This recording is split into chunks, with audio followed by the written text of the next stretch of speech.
صبح جلدی اٹھو.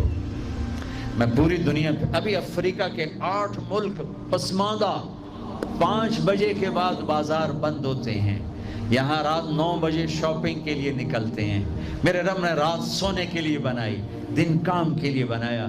اتنی نحوست ہے کہ 12 بجے تک بازار نہیں کھلتے, 11 بجے تک بازار نہیں کھلتے. میرے نبی نے فرمایا جعلت البرکۃ فی بکور امتی, میری امت کی صبح کے وقت میں برکت دی گئی ہے. میرے نبی نے فرمایا صبح کے وقت میں رزق تلاش کرو, صبح کے وقت میں اپنے رزق کی طلب سے غافل نہ ہو, سو نہ جاؤ. اب سارا تاجر صبح سوتا ہے, ساری منڈیاں سارے بازار رات 11 بجے تک کھلے ہوئے ہیں, بچوں سے دور, بیویوں سے دور. رات 11 بجے دکانیں چھوڑتے ہیں, 12 بجے کھانا کھاتے ہیں. بچے یا سو چکے ہیں یا اپنے ٹی وی پر مشغول ہیں. یہ 12 بجے کھانا کھا کے ہی سوتا ہے. سارا کھانا پیٹ میں زہر بنتا ہے, پھر پیٹ پھول پھول کے باہر. پھر جناب شیخ صاحب ٹردے جا رہے ہیں, آپ سجے پاسے تھے پیٹ کھبے پاسے. اور پھر ڈاکٹروں کی چاندی, کسی کو بلڈ پریشر, کسی کو شوگر, کسی کو ہارٹ, کسی کو کچھ. یہ سب فطرت کی زندگی کو چیلنج کرنے کا. یہ ساری لوڈ شیڈنگ اللہ کی قسم ختم ہو جائے گی. شام مغرب پہ بازار بند کرو, صبح اٹھو.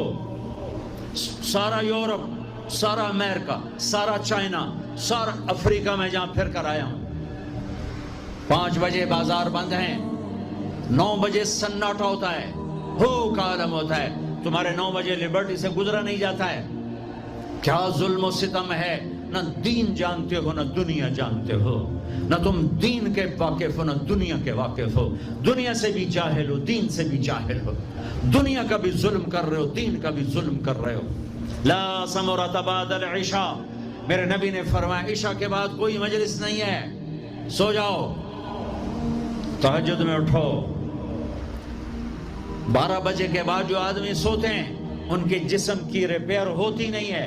جو دن میں سوتے ہیں ان کے جسم, نیند مستری ہے, پلمبر ہے, آپ کے پوری باڈی کی ریپیئر کرتا ہے نیند کا نظام. لیکن جب آپ 12 بجے کے بعد سوتے ہیں یا فجر کے بعد سوتے ہیں وہ کام ہی نہیں کرتا. وہ کہتا میری چھٹی میں نہیں کرنا. جب آپ 10 بجے سو جاتے ہیں وہ پورا ایکٹیو ہو جاتا ہے, پورے جسم کو چست کر دیتا ہے. جب آپ صبح 4 بجے اٹھو, 5 بجے اٹھو تو آپ